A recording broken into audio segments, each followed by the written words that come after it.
The broadcast is now starting. All attendees are in listen-only mode. Hello, everyone. Thank you for joining us today. We will begin the presentation at 1:03, just to give some folks a little time to jump on the call. Thank you.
Hello, everyone.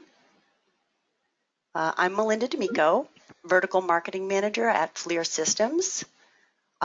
Can I please ask someone to type in the chat box if you can hear me clearly?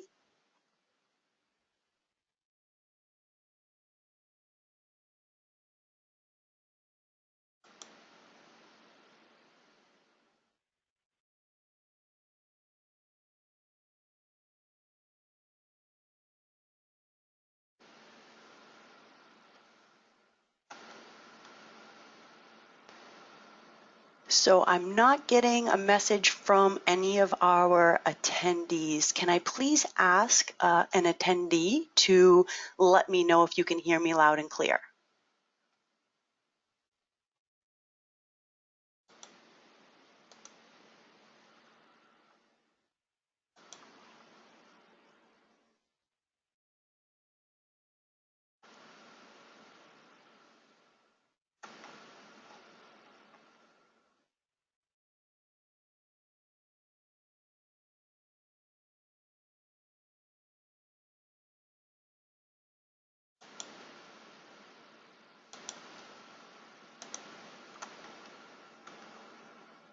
Okay, thank you so much for confirming. So I want to thank you all for joining us today. Today, your presenter is Ed Kohonik. Ed has been with FLIR for over 19 years in sales and management. He is a level 1 certified thermographer trained out of FLIR's Infrared Training Center. Ed has successfully worked with industrial and utility customers, training them in the proper use of thermal imaging, making sure that folks get the most out of IR technology. He holds a BS degree in Commerce and Engineering from Drexel University. So I just wanted to go over a couple of things. You will all be on mute during the duration of the presentation. So I do ask, if you have any questions, please type them into the chat box. Ed will get to as many of the questions as he can once the presentation has concluded. So with that, I would like to pass it over to Ed.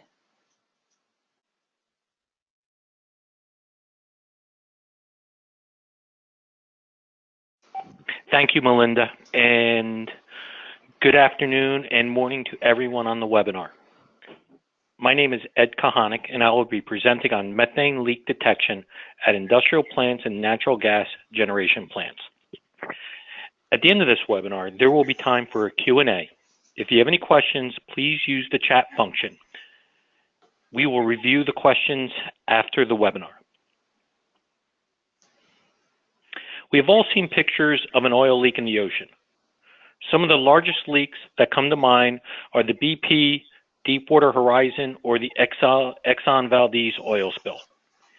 In your own business, it's common enough to have your own local small spill. When that happens, you have a policy and techniques in place to clean up the spill. In fact, you probably have spill cleanup kits on site ready for the next issue. How many of you remember Aliso Canyon, which is just outside of Los Angeles, or even heard about it? In 2016 to 2017, for about 6 months, there was a massive natural gas leak at this natural gas storage location. This is a picture of what the gas leak looked like to an infrared camera specifically tuned to the correct wavelength. Needless to say, it was huge. The leak was estimated to be larger carbon footprint than the Deepwater Horizon, but there was one major difference. There was no visible evidence. Since natural gas is invisible and odorless, there's nothing to clean up. That doesn't mean that the methane disappeared. It was just absorbed by the environment. The only action that they could take was to fix the leak. That gas had already been sent into the environment where it will stay for quite some time. Currently, there are several types of gas detection techniques. Since the early 80s, the gold standard for leak detection has been using a toxic vapor analyzer, which is slow and labor intensive, taking several days to complete a thorough survey. In addition, the TVA must be in contact with the leaking component in order to detect the gas. So if the operator misses the leak point, it may go unnoticed. This happens routinely. To find the leak requires the operator to be put in harm's way during the inspection and be in the methane cloud. As we can see in this picture, the TVA is not close to the leak identified by the red arrow. If the operator never moves the TVA to the exact spot, he may get a lower reading, or worse, miss the leak entirely. Another technique is using industrial soap and bubbles, such as the brand name Snoop. This is also time-consuming and only really effective if you have a really good idea where the leak may be emanating from. Snoop is not a solution if you have a large area to inspect. Finally, there is laser technology known as remote methane leak detector, or RMLD. This uses a tunable infrared diode for open path optical absorption specific to methane. This is useful in large areas like pipeline surveys, but doesn't pinpoint the gas like TVA or Snoop.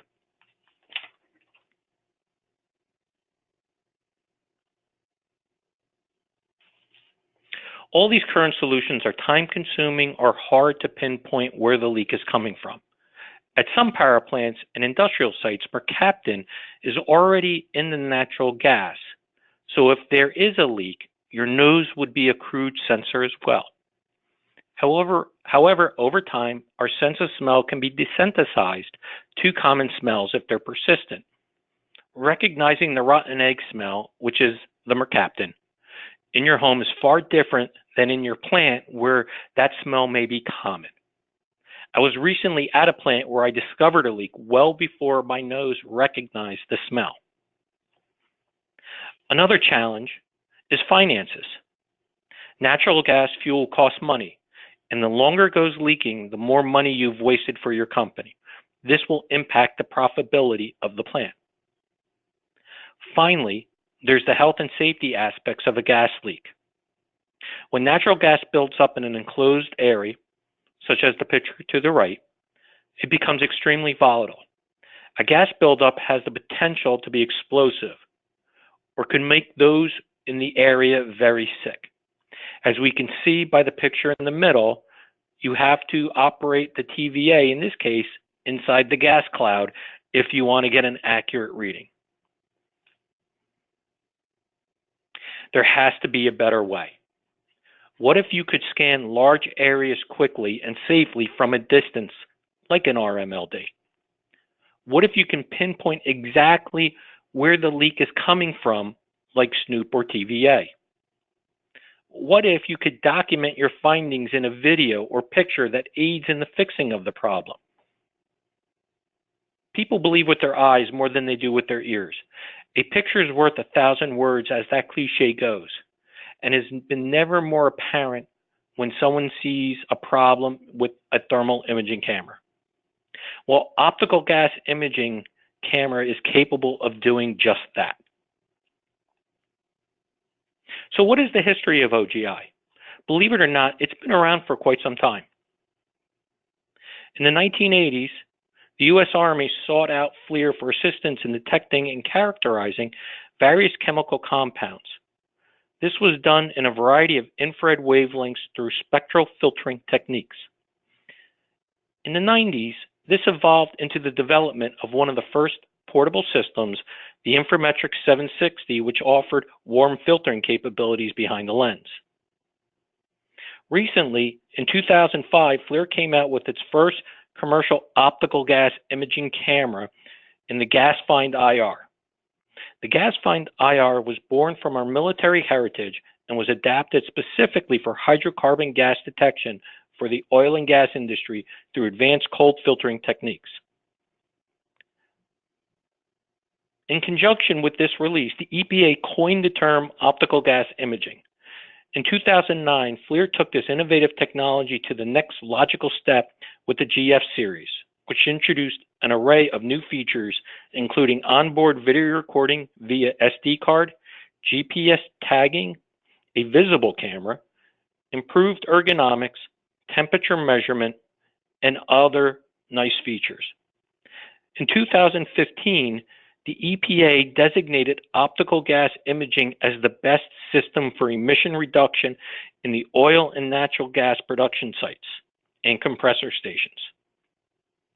In 2017, FLIR has answered many requests of our global customer base with the introduction of the GFX 320, approved for use in hazardous locations. And now, in 2019, FLIR has revolutionized the OGI market with the introduction of the affordable, uncooled OGI solution, the GF77. So these three cameras make up the bulk of our methane detection camera systems and solutions that we are offering our customers to find gas leaks. There are many components inside an industrial or natural gas generation plant that could leak. These include pipeline with connections, fittings, valves, gauges, and sections in a turbine room, for example. The geography of these locations and these plants could be very large with thousands of components. And leaks can happen where you least expect it. You will see one shortly in an upcoming video. The next section has some sample videos that I'm going to go through, taken at some industrial and electrical generation plants with both the GF77 and GF320 infrared cameras. If for some reason your internet connection causes the videos to skip on this webinar or not refresh at the standard video rate, you can view them on YouTube. To quickly find these and some other videos on gas detection, such as our CO2 camera, carbon dioxide camera, just search under my name, Edward Kohanek, and you will find the correct channel with all these videos. Here's a screenshot of what it looks like and some of the videos that we have on the channel.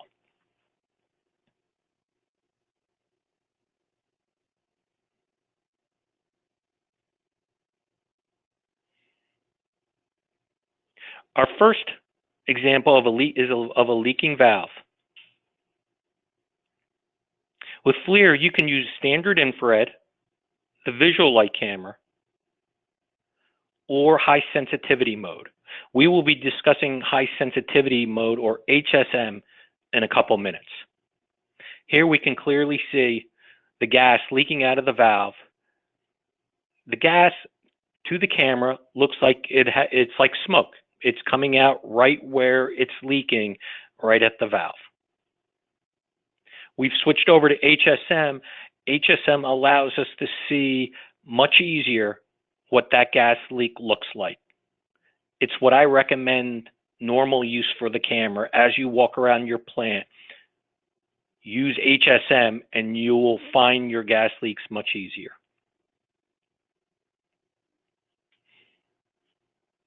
I get a lot of questions about how far away can I see a gas leak? Well, here's a video of some vents on top of a building over 50 feet away. The camera does a great job of identifying the gas discharge where other technologies are incapable of doing it, especially at this distance. In this video, we do switch back to visual to give perspective and help identify that there are clouds. So as we can see on this image, we can see the clouds, but when we switch over to HSM and increase the contrast, utilizing the tools in the camera, we can see the gas leak coming out of the vents.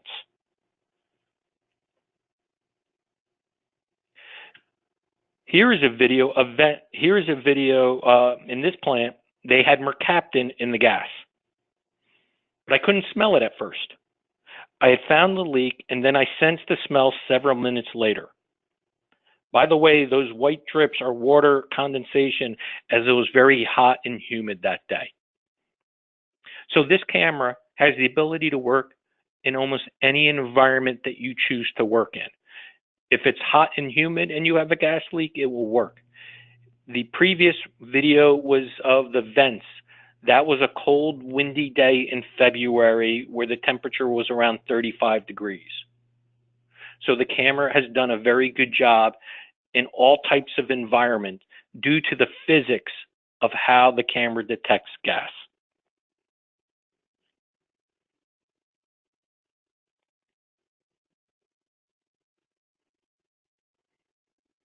This last video really encapsulates all the value of optical gas imaging. This video was taken over 13 years ago. Another value of taking a picture is you can document and date stamp the images. The information still holds true today. The customer had just gotten his new OGI camera and took it outside to see how his environment looked in the infrared and to test the capabilities of the camera. What the customer discovered was a massive gas leak outside the fence line of his industrial plant. Let's let that sink in for a minute. It was outside the fence line. And as we can see, as the camera's panning across, we can see the barbed wire fence. So his job, his responsibility was inside the fence line. That's where they were being required to find those gas leaks. This gas leak was before the fence line. So they were not responsible, yet the gas leak that they found was huge and massive. The leak was discovered where they never would have looked or been required to look. How long had that leak been there? How much gas did that plant lose? Unfortunately, these are questions that have no answers. From a safety perspective, what would have happened had work or someone smoking got near that methane cloud? Being outside the fence line would have given the average employee or worker a sense of security that would not have been warranted in this case. So those are a couple examples of what natural gas looks like to a thermal camera. We've done all these images in black and white. The cameras do have the capability to colorize and use different palettes. We have found that black and white works really well in gas detection. So the next question is, how does this work? What is the science of methane detection where natural gas is visible? It's obviously invisible to our eyes, and it's odorless.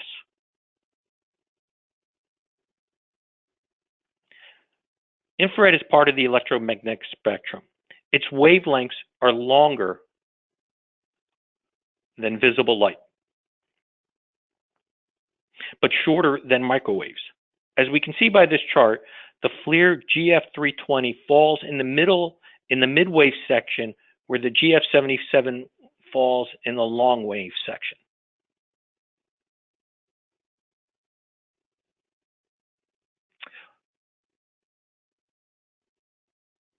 So now the GF77 falls in the mid-wave between 3 to 5 microns. The GF77 falls in the mid-wave section between 7 and 14 microns. In the visible spectrum is where our eyes are tuned. The microwave section is where we heat our food. X-rays are obviously used to image broken bones and other things inside the body, but it's in the infrared spectrum where the cameras prove their worth.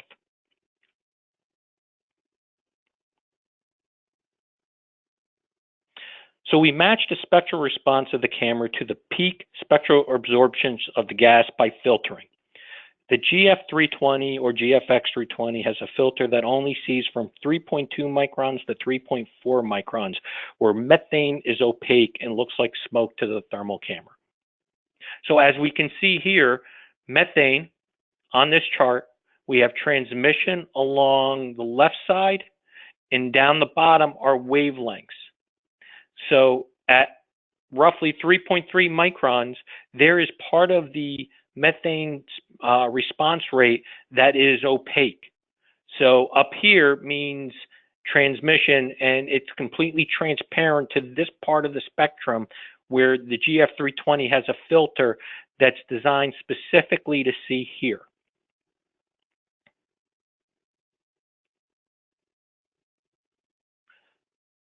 Conversely, the GF77 has a filter around 7 to 9 microns.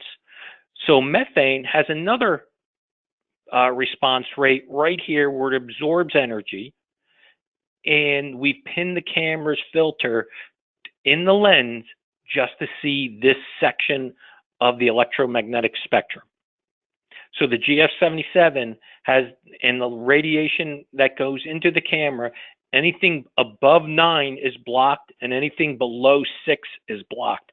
All that camera with the GF77 lens is seeing right here where methane absorbs the radiation and then therefore blocks it, and it becomes visible to the thermal camera. So what are some of the advantages of cooled versus uncooled? This presentation is geared to just be a short 30-minute introduction. We could spend several hours on these cameras and go in depth on the physics involved. But the advantages of the uncooled solution, generally that camera is a methane-only camera. It's lower in cost, which means it's affordable. That camera only costs just under $40,000. The cooled camera of the GFX320 is a little more expensive, has a lot more capabilities, Where it sees other volatile organic compound gases, that's 99,950. Uncooled means it needs less maintenance. It doesn't have a cooler. It's instant on and it's easier to carry. Some gases can only be seen in the fingerprint of the long wave, which means that if you have sulfur dioxide or nitrous oxide, this camera would see that as well in its present condition. Many of our customers, many of our generation plants have also invested in the cooled thermal camera because they're also interested in seeing other types of gases. Cooled solutions still provide unmatched results, more resolution, and better sensitivity. For our oil and gas industry, many regulatory standards require a cooled optical gas imaging camera, our Method 21 or alternative work practices. Many features are only available with the cooled select solution, like QOGI and the hazardous rating. And cooled cameras work in the functional mid-wave region, visualizing all types of hydrocarbon gases.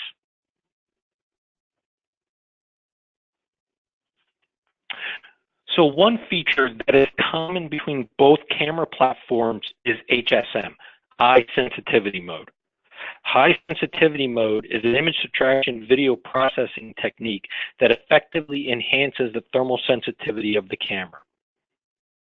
A percentage of individual pixels from the frames in the video stream is subtracted from the subsequent frames, thus enhancing the difference between the frames. This effectively makes the camera more sensitive so leaks stand out more clearly in the video footage.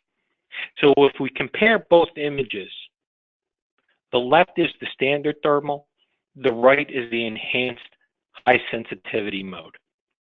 It's my suggestion to all customers who have OGI cameras to always work in the high sensitivity mode, as we clearly see the gas is more evident and the leaks are easier to detect. Once you are operating in this mode, when you find the leak, then what you can do is tune down the sensitivity while the image still clearly shows the leak. So you can play around with the image to enhance the reporting that you're going to give to customers and people who are not as familiar with this technology as you are.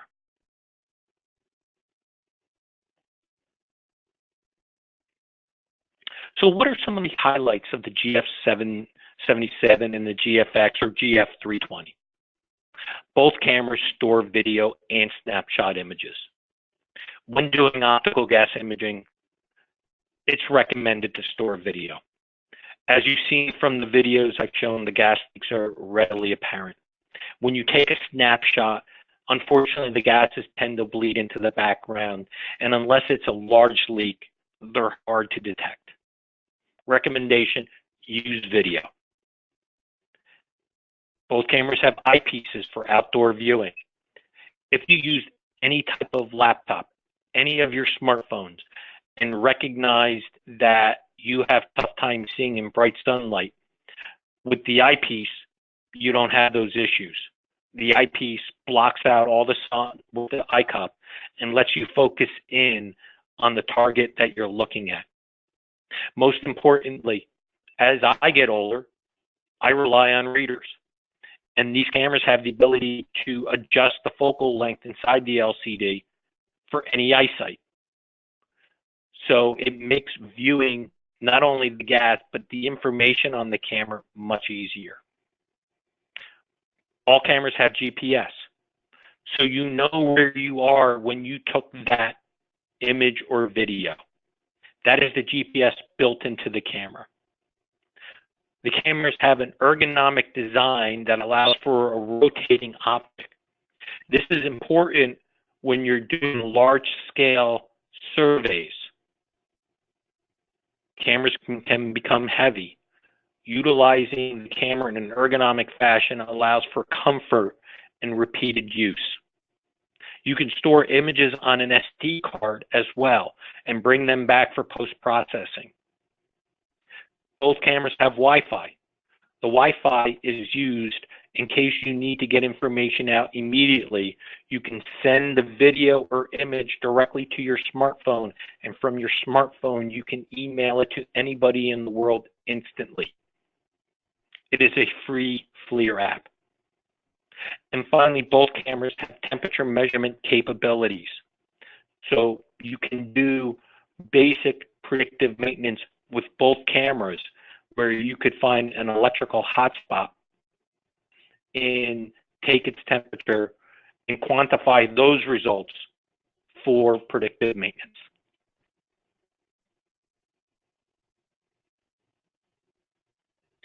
We could spend all day discussing the differences and how one cooled camera versus the other uncooled and how this technology works. If you go to the FLIR website, you will find technical notes on the differences between these two cameras and the science behind it. There's a lot of art and science in the design of these cameras to find the natural gas leaks safely and easily that will assist you and your company in discovering these problems. So in conclusion, OGI helps you pinpoint leaks. If we look at this video on the left, and I'll start it from the beginning again. The sign said danger, no smoking, matches or open lighters. When I read that sign, my natural inclination is to consider what's inside the building, what's not outside the building. But gas knows no boundaries. And if your facility is not completely sealed, you'll run into issues where a non-hazardous environment turns hazardous without you even knowing about it. And as we can see here from this leak, the leak is coming through the concrete, probably through a leak or an opening in the foundation. So now you can find hidden gas leaks where none should be. You can do it quickly to save time and money. Optical gas imaging has been proven to be better than other gas detection technologies currently available. If I could sum it all up, at FLIR, we make the invisible visible. And finally, we are here to help. Our goal is to help you find your gas leaks. One way to prove the solution is to come out to your facility, walk you through the camera, and have you take us areas where you think there may be gas leaks, or just walk around your facility and we can find those gas leaks that you don't know exist. How to reach us? You can give me a call at 866-379-4022 or email me at ed.kohanic@flir.com, and I will put you in contact with the right person who can assist you with your gas detection needs. So that is the end of this presentation. I'll take any questions now from the attendees.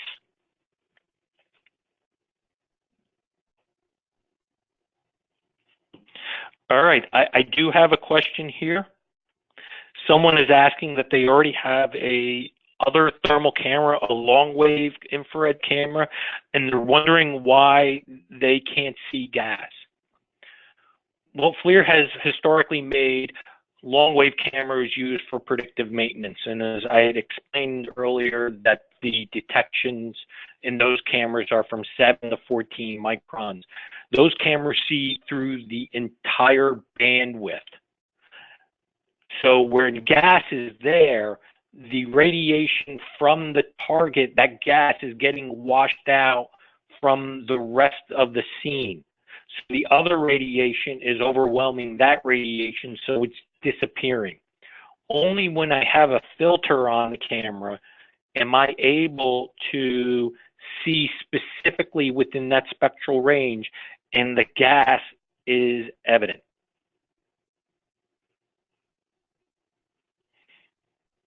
I have another question here. Does FLIR make a camera that sees hydrogen or nitrogen? Unfortunately, single element gases we cannot see. So I cannot see hydrogen or nitrogen. I can see CH4, which is methane, because it's the bond between the carbon and the hydrogen that allows us to see the gas. If you have hydrogen leaks or nitrogen leaks, we have customers who get our GF343 camera. That camera is tuned to carbon dioxide. If you can inject carbon dioxide into the environment, then you can see that leak with that camera.